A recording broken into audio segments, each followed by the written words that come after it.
It's interesting when your VR headset is stored in a drink can. Is it really that small? Yeah, mostly. You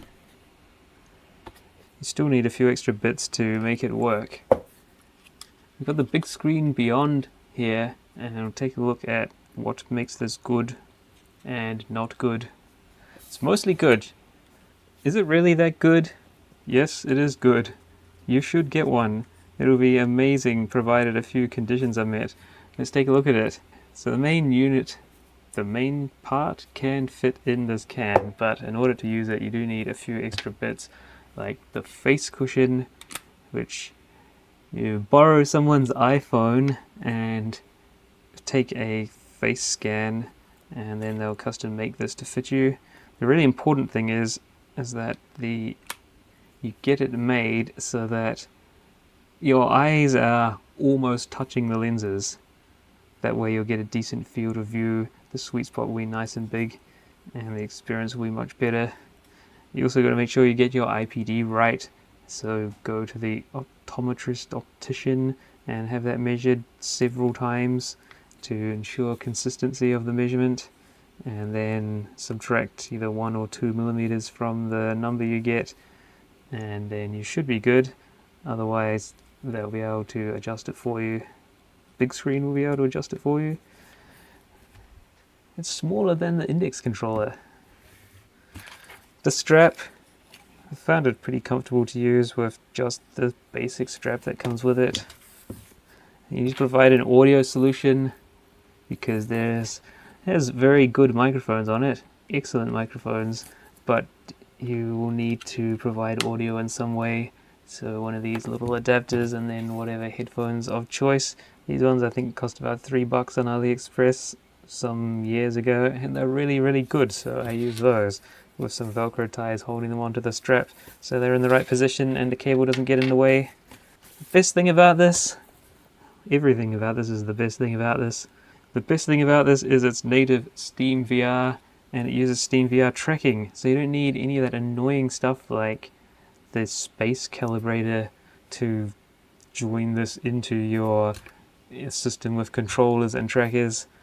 It just works. You just need Steam VR base stations, a couple of those, although even one works surprisingly well, some good controllers, and then trackers. If you're doing VR chat or similar things, then a bunch of trackers is nice, and everything will just work together. The other best thing about this is you don't have to install any annoying drivers, create any accounts or subscriptions. You just plug it in and it works.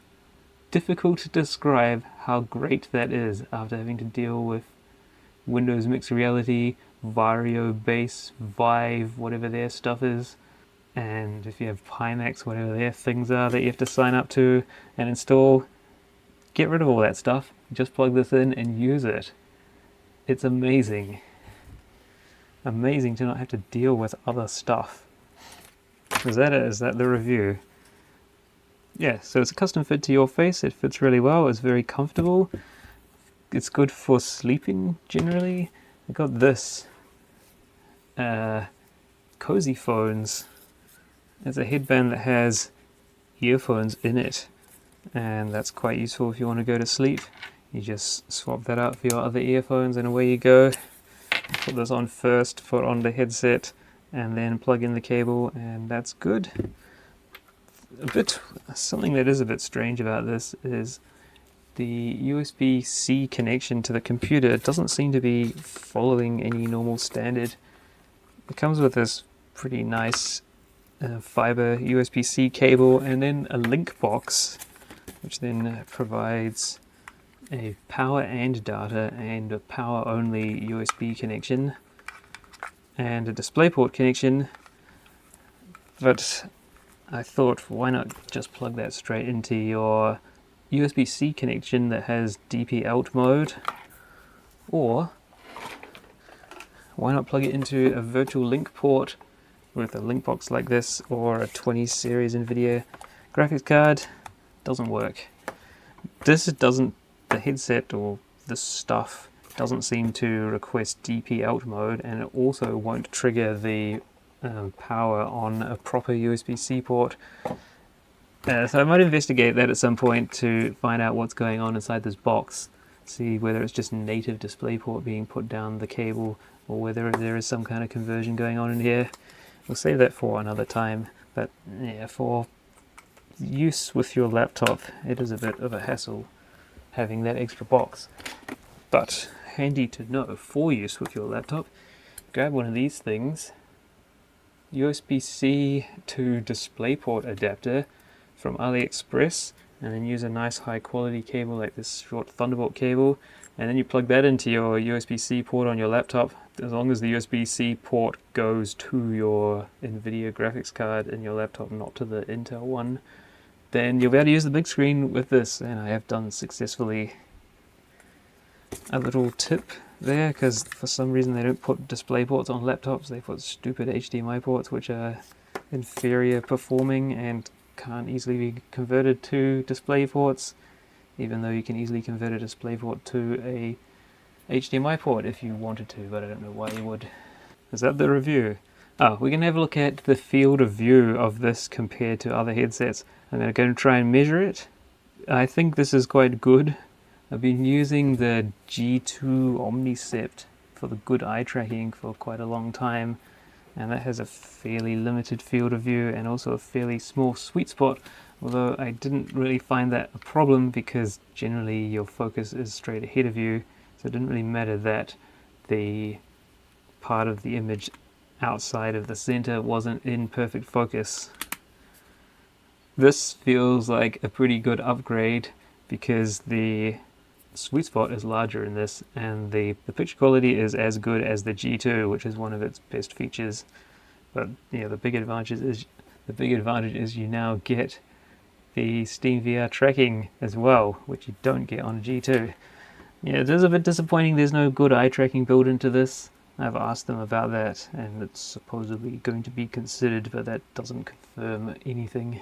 There's a bit of a letdown not having good eye tracking in there. It would probably make it bigger and heavier. There is a strap that, if you're using this, there is a strap that goes over your head as well, but I typically haven't used that. The cable grabbing thing on there is quite bad. You're supposed to just twist the cable into that, and it's got some pretty big bite marks in it from the very short period of time that I tried to have it attached in there. And for now I'm not doing that anymore, just use another one of these Velcro ties to hold the cable back here. Yeah, this strap is definitely all you need if the cable is not dragging it down, because then it can get a bit pushed into the top of your ear, which can be a bit annoying at times, but generally I've had no issues with that.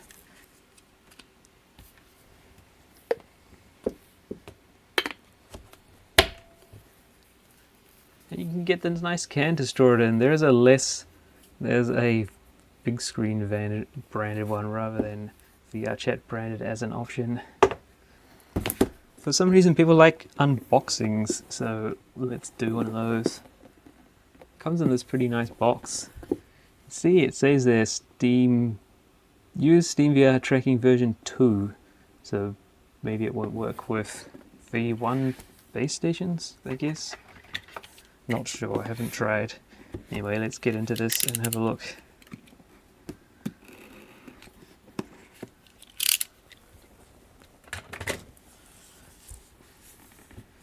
Pretty nice experience. When this arrived, I was amazed at how tiny this is. The thing that I always put on my doorstep, I thought, there's no way that's the headset. It's not going to be that small. It is that small. Forgot some of the props. I have to grab them from over here.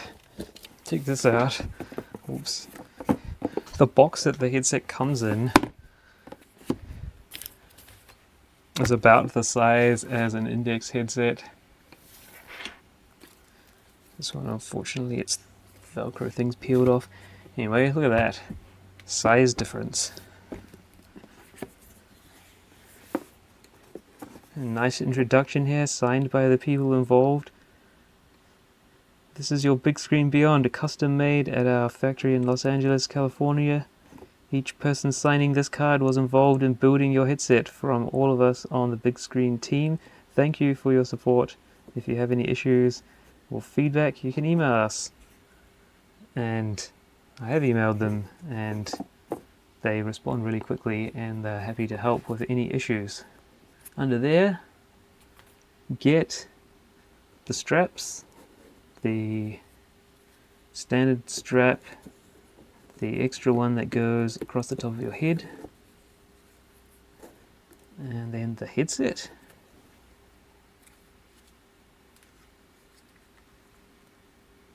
Just hopefully in the right IPD for you, hopefully. And the face cushion, which is being custom made. Yeah, so to get this made, after you place your order, they send you an email with a link and a QR code in it. So yeah, go and try and find someone who's got a recent-ish iPhone.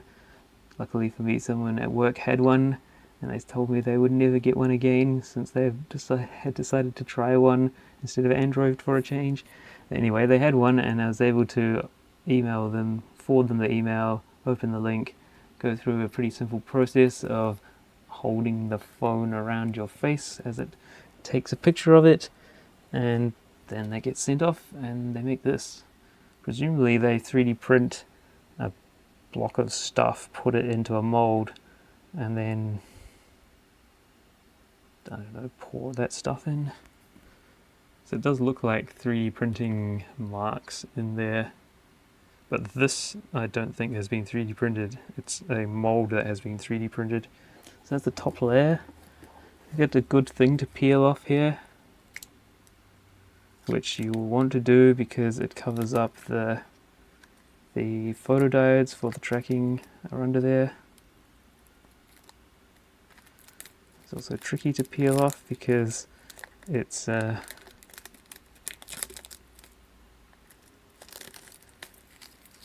you go, that's nice. Next layer down, got link box.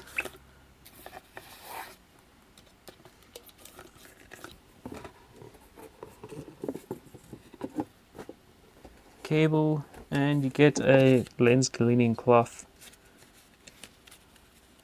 and it is branded. Bigscreen branded lens cleaning cloth. Nice. I can't really show you how it looks because, yeah, that's up to your eyes to determine. But what we can do is go and test the field of view as I see it and compare that to a bunch of other headsets. Perhaps before we do that, I'll tell you about some of the other headsets that I've tried and why they are good or bad. Starting with the Index, Valve Index. This is probably the best thing. If you want to get into VR, you get an Index. It's got everything you need. You get them second-hand for a reasonable price. It comes with all the stuff you need, the base stations, the best controllers that you'll ever find for VR, fit nicely on your hand, you don't have to hold anything, nice touch sensors, good tracking. The headset is comfortable, it's very adjustable to different sizes, and you can drive the lenses in and out. So if you wear glasses, you can bring it back. If you want the best field of view, you can bring it forward. IPD adjustment, good range, best audio, best microphones. Well, fairly good. The only thing that lets this down is the image quality isn't so good. The resolution's a bit low and the lenses are not the best. When you're in VR games, that doesn't really matter that much. Everything is good enough. It becomes a bit more noticeable if you're using your desktop overlay to view your computer screen while using VR. In that case, you see the text is a bit blurry, which is the limitations of the resolution of the screen and the lenses. You don't get that problem with the big screen. Everything looks clear and nice. So yeah, overall I recommend you get one of these if you want to get started with VR. It's the best low hassle solution because you can very easily integrate trackers and other things, and it just works. You plug it in and you start using it. Just works. cannot be stated enough how valuable it is to have something that just works. No extra fiddling around needed. No extra stupid software needed. Once you put on Steam and Steam VR, of course.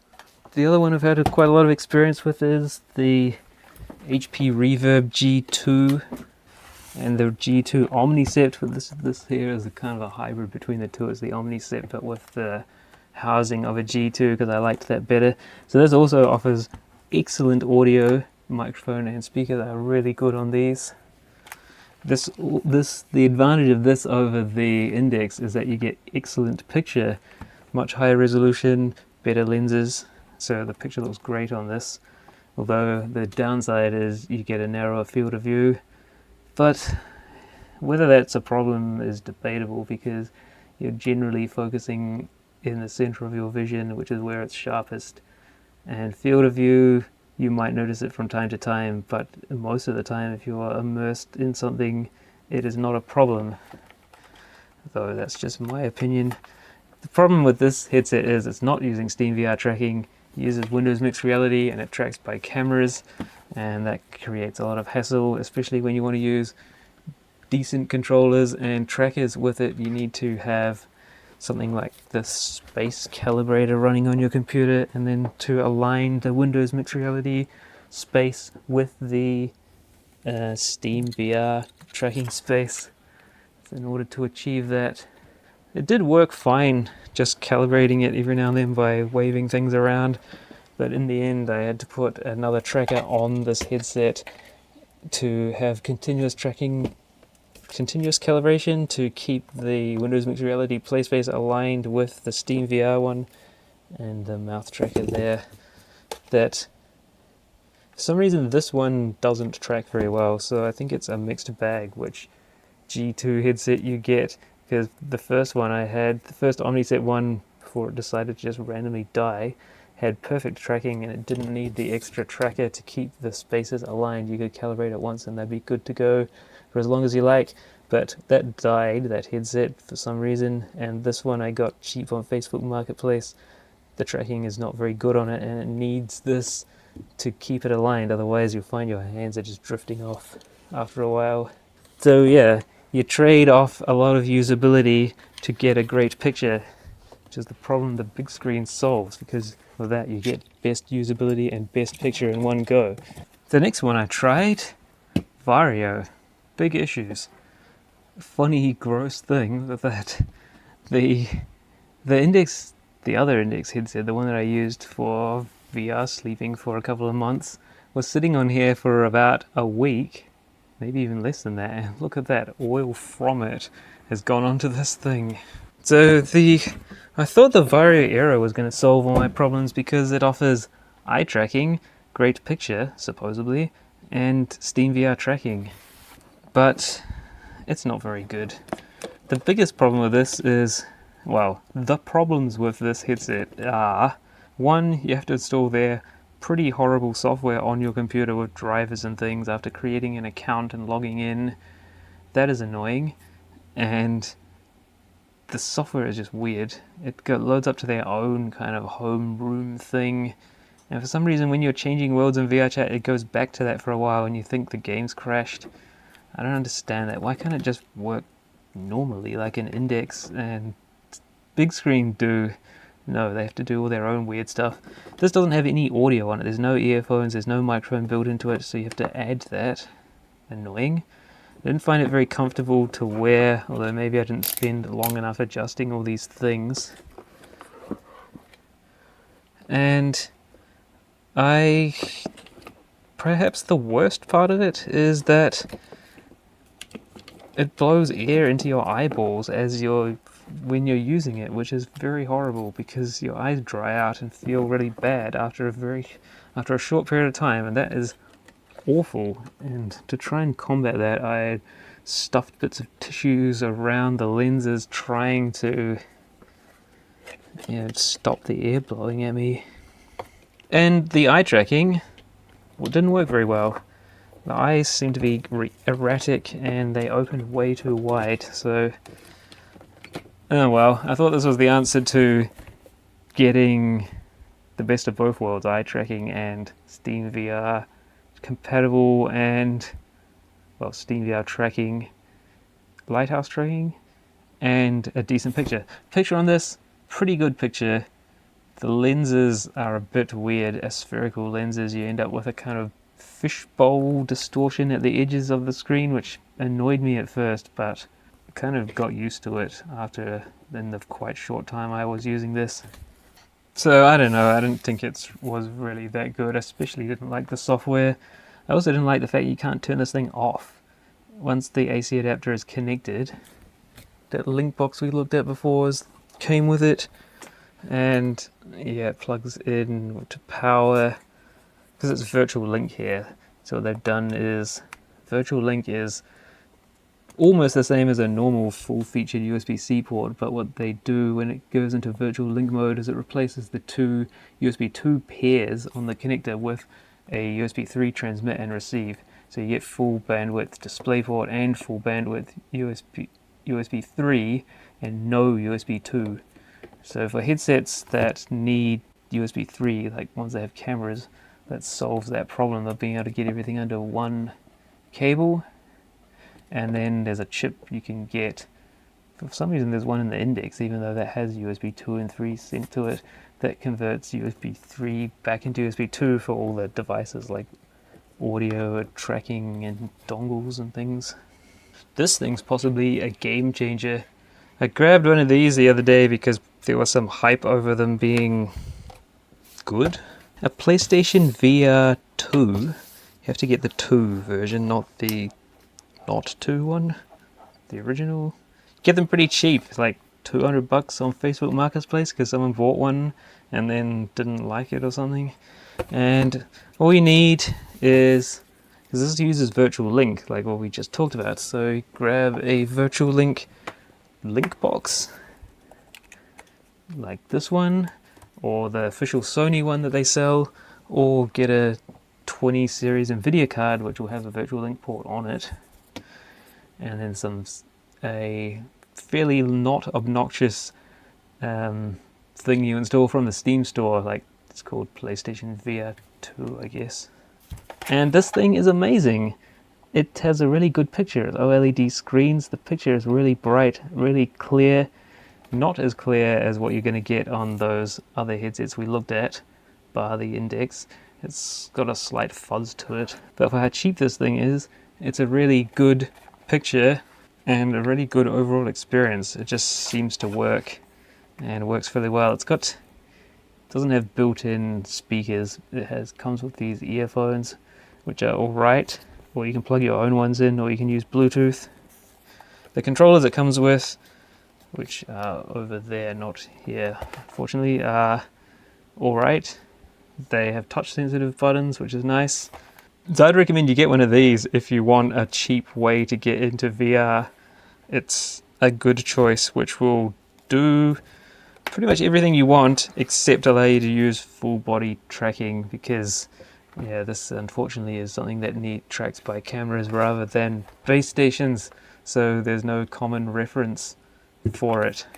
But yeah, apart from that, this is a pretty good thing. I was quite surprised how good of a system you get for so little money. So the other headset I've tried, which I don't have one available because I gave it away because I didn't like it so much, is the VIVE Pro 2. Again, that is annoying because of the software you have to install, which runs services and seems to be hard to get rid of from your computer. The picture on it was awful, the comfort was not very good, the sound quality is bad, the microphone and speakers are no good on it. So, and the VIVE ones that it comes with, yeah, they're no good either. Maybe that's fine for you, I don't know, I don't like it. So I guess the final thing is, we'll try measure the field of view from all of these different headsets and see what it's like. And I don't know, maybe that helps you decide what one you want to buy. I almost forgot, there was one more thing we need to look at. This video is unscripted and very rambly and messy. It's just going as it goes. That wasn't the only thing that arrived. We unboxed the headset, but look at this. Bigscreen Beyond audio strap. So you don't need to use your own earphones anymore. Well, you still can if you want to, but you can get a the head strap designed for the big screen.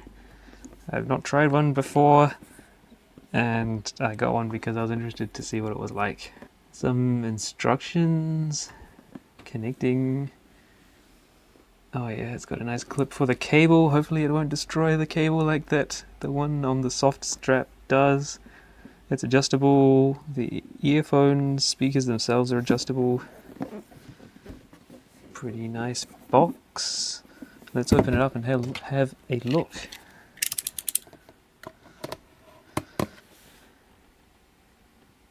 Look at that.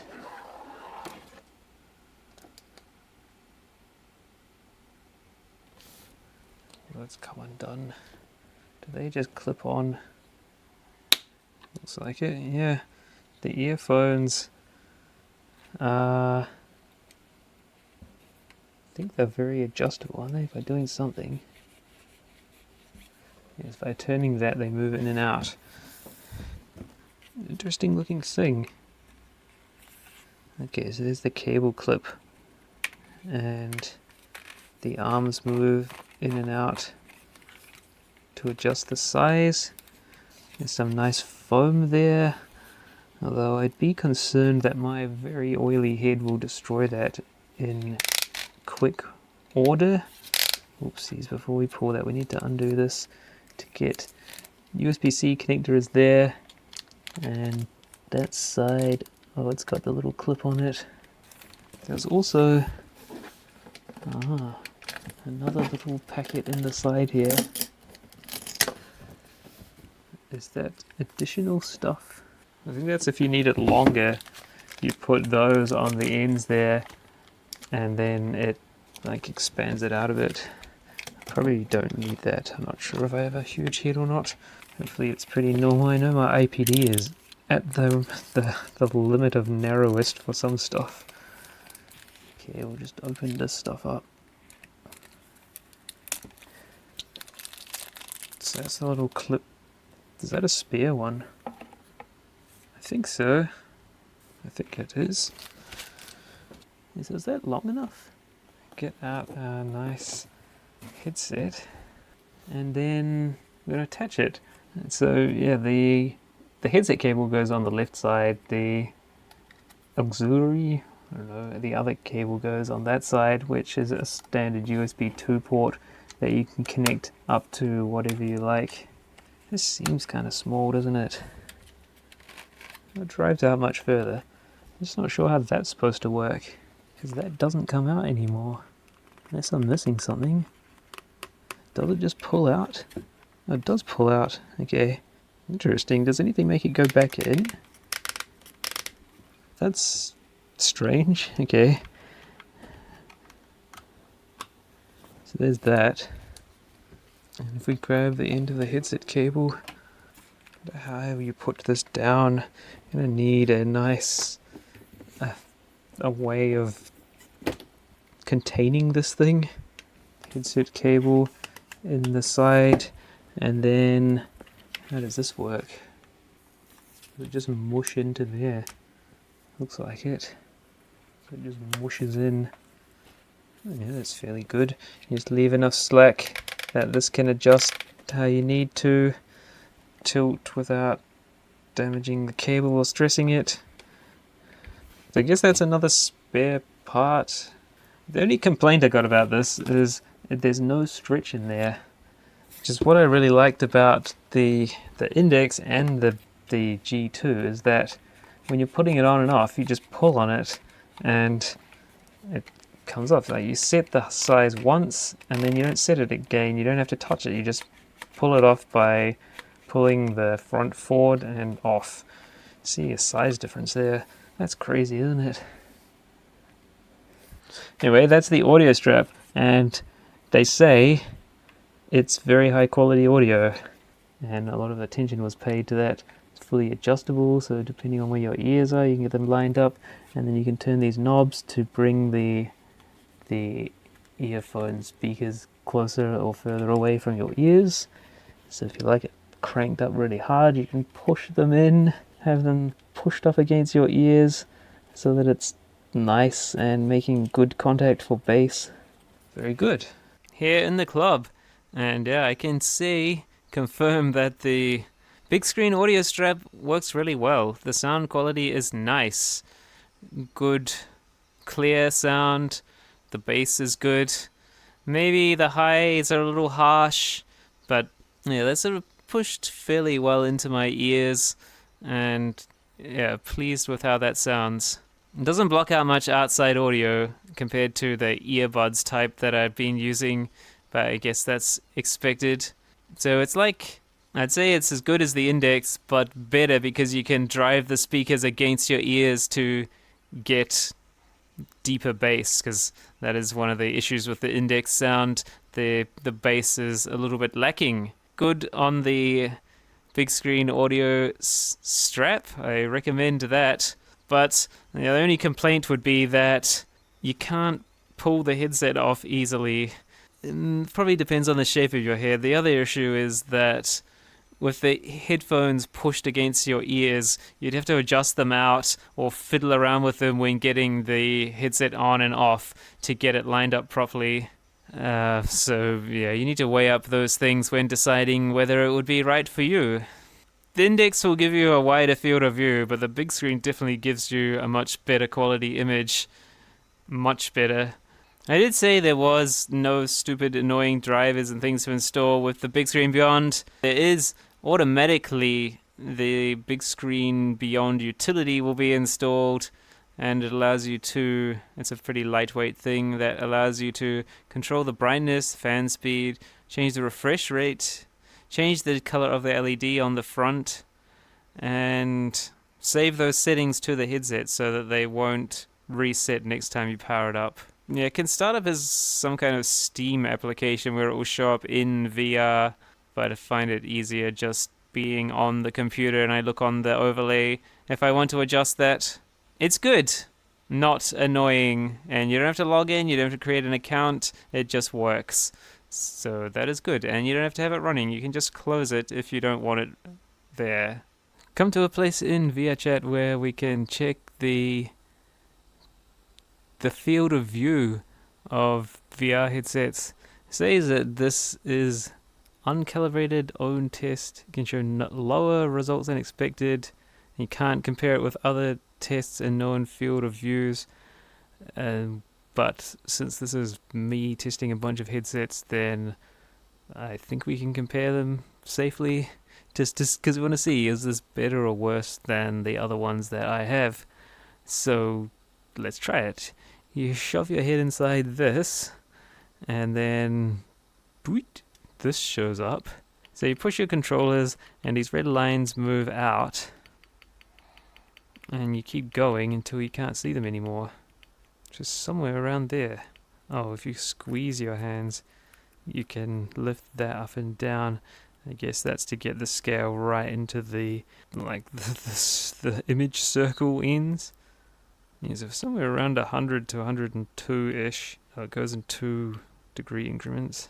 I can see it at 100. I can't see it at 102. Although I can see something changing between 102 and 4. So generously we could say it's 102 on the big screen. And to get the vertical one, do the same thing. Squeeze these out. Yeah, I reckon we're at 92 there. So, yeah, what you do is you pick your headset on this thing, and then it will put the name of it on this board. So if you've got a bunch of people here, you can compare your things, I guess. Alright, we're on the Index now. This is where we were testing it, just in case you want to know. It looks like the instance is still up, so we can go back to it. So I've been using the big screen exclusively for 20 hours a day for the last 4 days. And going back to Index, yeah, there's a noticeably better field of view. The picture is noticeably fluffier.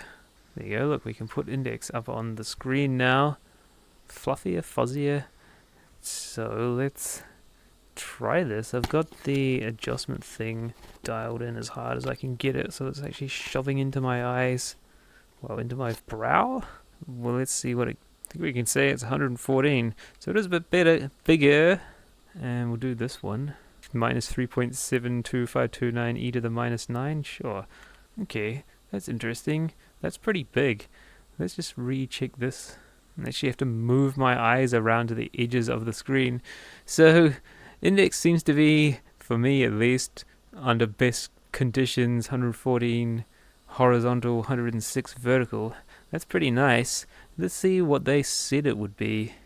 108, 109. Interesting. I guess we'll look at that next, or the PlayStation one.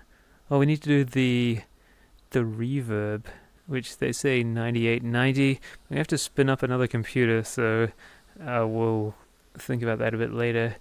While we're here, look, there's all kinds of other things you can do to test various aspects of your headset. This will look horrible in the Varjo Aero because the size of the screen will be bending around to meet you. You have to come and do these for yourself because, on the big screen I could easily differentiate all of the colors, no problems.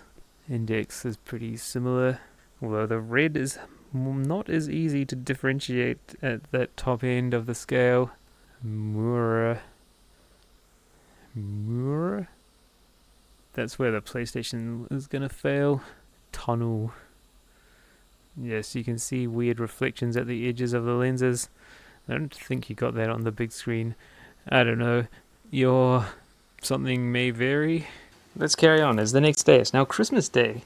And we're going to try out what I've got right now is the G2. You can tell why it's got the good eye tracking. The sad thing is that I don't think the big screen is as good as the G2 for image quality, which is pretty sad because the sweet spot fall off is more pleasant in the G2. I've just spent quite a bit of time on the big screen trying to work out what's going on, and now I've switched to the G2 and I don't know, it feels like home. Yeah, it's a really good headset. It has amazingly good picture. Alright, so we're under Reverb G2 Omnicept. It's just a shame that it has such terrible tracking. The controllers are bad. If you try and move your arms around when they're not directly in front of you, it won't work properly. And it's a shame it uses Windows Mixed Reality because that adds quite a bit of overhead to your system and also is discontinued. So, it's not going to be a thing for much longer, so it means all this good headsets will become useless. The reality is, the Windows Mixed Reality, the reality is the big screen is a logical upgrade path from the G2 because it maintains a similarly high performance picture at the loss of a bit of the clarity around the outer edges of the image. Let's have a look in this thing and see what field of view is like, because I suspect this is going to be worse than the big screen. We won't know until we try it. Maybe it's the same. So I've got, it's the Omnicept version, so it's harder to get your eyes close, because you can, in the V2 version of the G2 headset, take out that extra sleeve thing, ring thing which gets you closer to the lenses, which I tried doing it, but my eyes didn't like focusing it that close, so I've always left it in, and now I'm in the Omnicept one, which doesn't have that option in the first place. Yeah, I reckon we're the same here as what possibly better than what we saw on the big screen, which is surprising because this headset is supposedly worse. Worse? Like not very good? Vertical I think it's going to be better. We're sitting somewhere in that region. So there we go, that's HP Reverb G2 with standard thickness face interface thingy. I'm seeing that much. And now we go to, I guess we're doing the Varjo Aero next, and then we'll do the PlayStation 1 last. Despite all the great things I'm saying about the Bigscreen Beyond, the reason why I like the Bigscreen Beyond so much is that it's such a comfortable thing to wear compared to the G2. Even though the G2 is very comfortable, nothing beats just a tiny little thing that barely weighs anything, and nothing will ever beat Steam VR proper lighthouse tracking. That's also the big benefit. And you don't need the overhead of Windows Mixed Reality, and you don't need to install stupid drivers and things. It just works. So you trade off a bit of the image performance compared to the G2, but you gain hugely in comfort and convenience. We're going to change now to the next one, Varjo Aero, if I can get it to start on this computer. I'm doing these other additional test of headsets on a sacrificial computer because I don't want to ruin my good computer by installing their crappy software. Okay, we're just going through a fairly painful process of trying to get the Varjo Aero to work.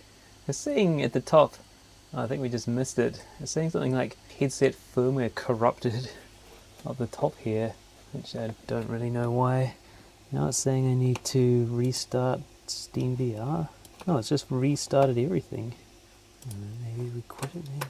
Look at that, we have to do it all over again. And first, to even download the software, you have to log in with an account, but that didn't work. For some reason, they just decided my account doesn't exist anymore. So, okay, we've got to do this. Launch it. I wonder if we can just skip that. The configuration has changed, okay. I was looking at the USB stuff. I've got it connected to a 2080 Ti, which has a virtual link port on it, so we're able to plug the headset directly in without needing any, like the link box thing. So I guess we're ready to go now. It seems to have come up, even though it's saying the configuration changed. It says restart Varjo driver. I don't know, do we do it again? Oh, we're back to the start again. This is why this is not a good thing to do. This is why you get to the big screen, because you don't have to deal with any of this stuff. You just plug it in and you start using it. Annoying things. Maybe we can just skip it and just start using it. Oh, no, look, now it says there's connection trouble. Then that's decided to go away. I think half the problem is it's because it's plugged into the graphics card. It's on an NVIDIA USB port, so it's not going to be very good compared to a proper Intel one. Maybe that's what the problem is. We'll see, is this going away randomly? Oh, maybe we got there this time. Maybe it just needed to be redone multiple times for no actual reason. The headset doesn't have any presence detector, so I don't know how it's going to tell when we put it on. It just sits there burning away the panels all day long. Okay, does eye tracking calibration. Well, the first thing I notice is that I guess you don't get to see this. Can I oh yeah, you do get to see what I'm seeing. Oh, okay, every time you take the headset off to look, you have to do this again, which I think is an option. Okay, we're in this now, and my controllers are somewhere. Here they are, but they don't seem to show up in this. Oh no, here they are. So we're in some kind of weird thing. Oh yeah, there you go, look. Always calibrate. Can we change it? No, we can't do anything. I thought you'd be able to use the computer. It's putting dots on the screen. Right, oh, maybe I can open the Steam menu. No, it can't even do that. Whoa, it's gone really, really laggy. Now the screen's gone off. Okay, that's awesome. Just wondering, was it refreshing the USB devices? No. Great.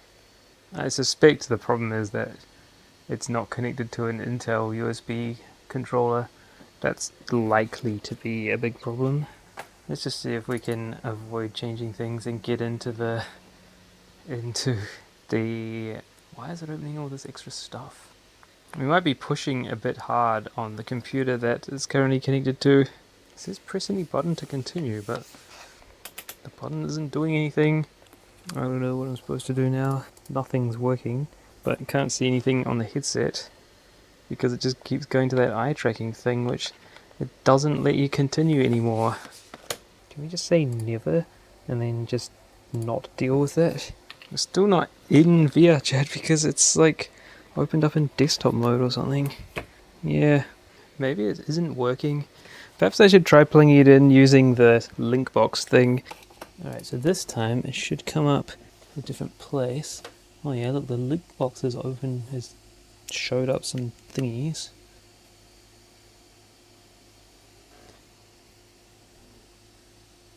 There we go, all the bits and pieces are there. It still says display connection trouble. So I don't know what that's supposed to mean. Use the reset link. Okay, let's try that. We need special offers. I don't even need this at the moment because it should be just working. I don't know if I need to do that. Maybe.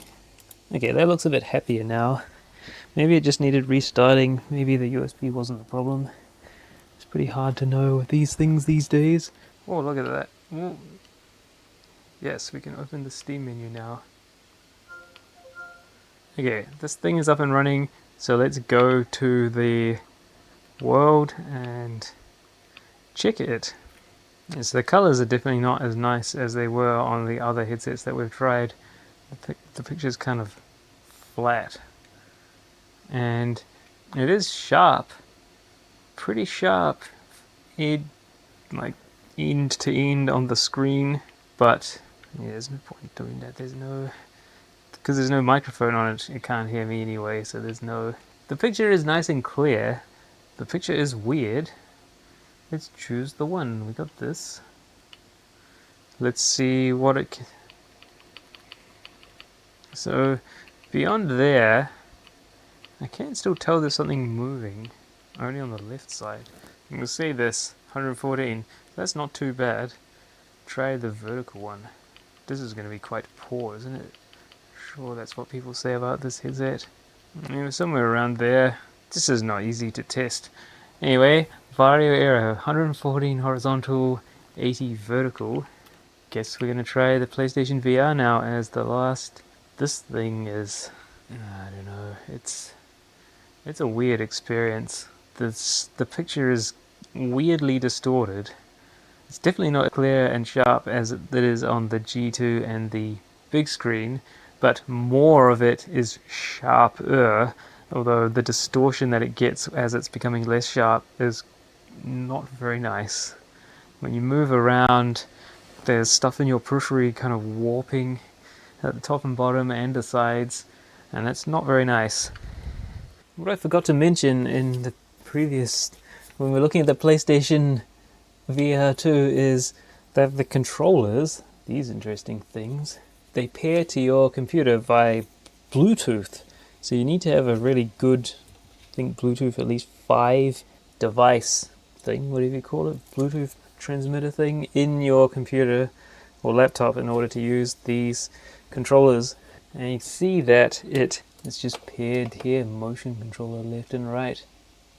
Is that what it is, or is it this thing? Guess it's 2 things. It comes up as a USB device. It just says Sony PlayStation VR2 audio, and there's no other thing. So somehow it's all hidden. I don't know how that works or why it's like that. Now it's connected up. Presumably we can just start Steam VR and it's going to work. Yeah, look at that.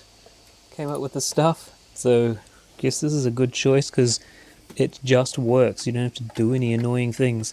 You do have to turn it on. That is one thing that you have to do. Let's see, there is a power button there. So once you plug it into the computer, you got to push that button and then it will turn on and you can then use it.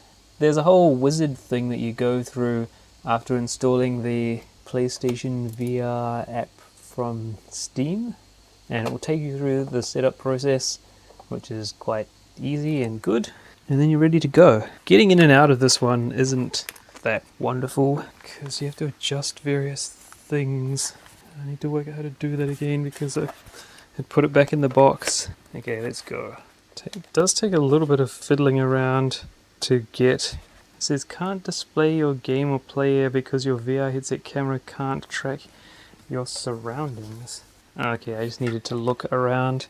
Now, will you be able to see any of this stuff? Do that so that you can see what's going on by clicking on this.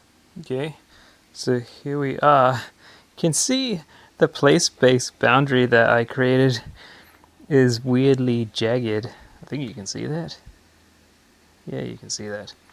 Because you do it by using the controllers to push the boundary out from you to where you want it while it's showing you a live view of what's on the cameras.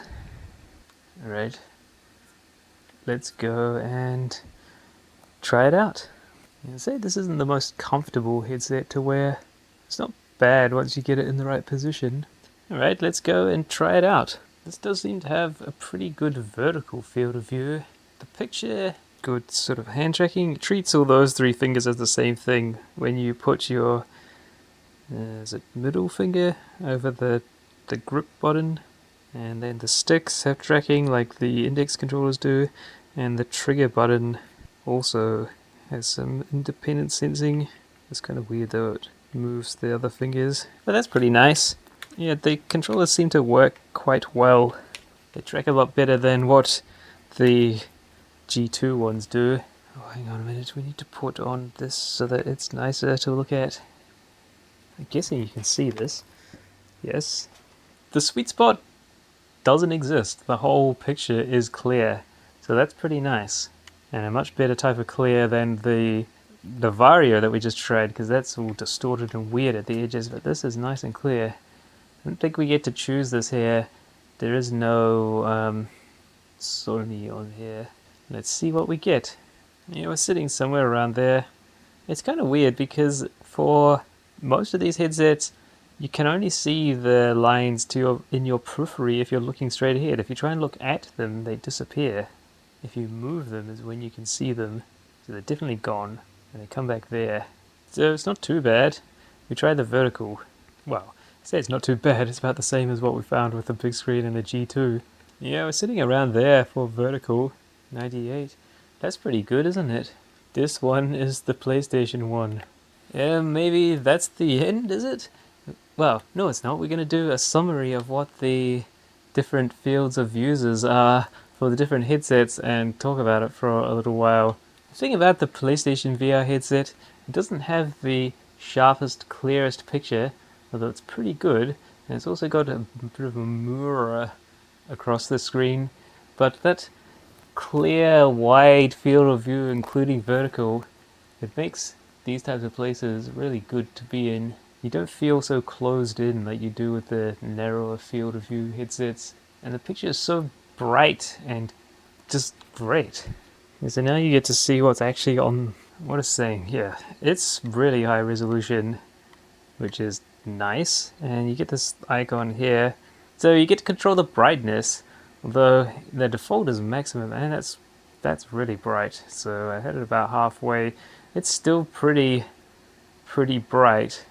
You push the PlayStation button on the controllers to open up that, but yeah, you get the bright, clear image across the field of view, which is a fairly decent field of view.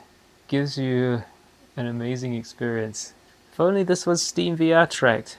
It's definitely one of the least obnoxious for drivers and setup of the non-Steam VR headsets. It's just sad the trains don't make the noise anymore. I can't understand what's going on. A proper train passing noise like it used to way back the first time I came to this world. I can insert that bit of video from way back when I first came here. It was about within the first month of getting VR stuff, where they did make noise and it was interesting.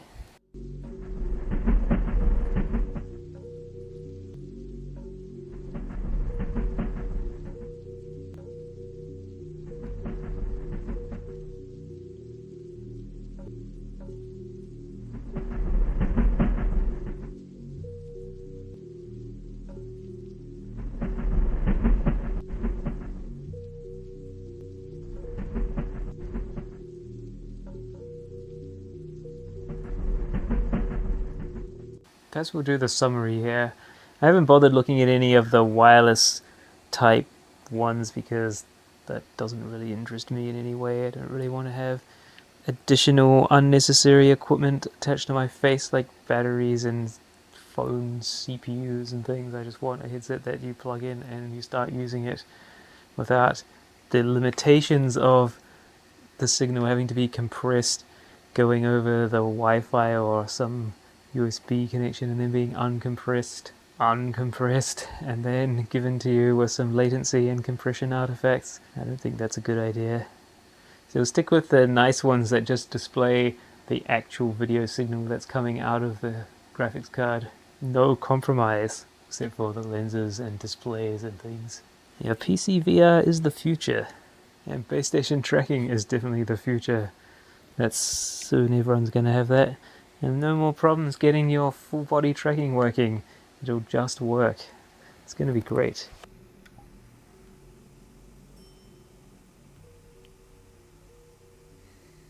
I've got here a summary of the results from measuring the field of view of the headsets that we tested. And the interesting thing is, I noticed the headsets that I like the picture on the most have the smallest field of view. The Bigscreen, the Reverb G2, and the PlayStation VR2 all have more or less the same horizontal field of view within a margin of error, and all those three I quite like the picture on them.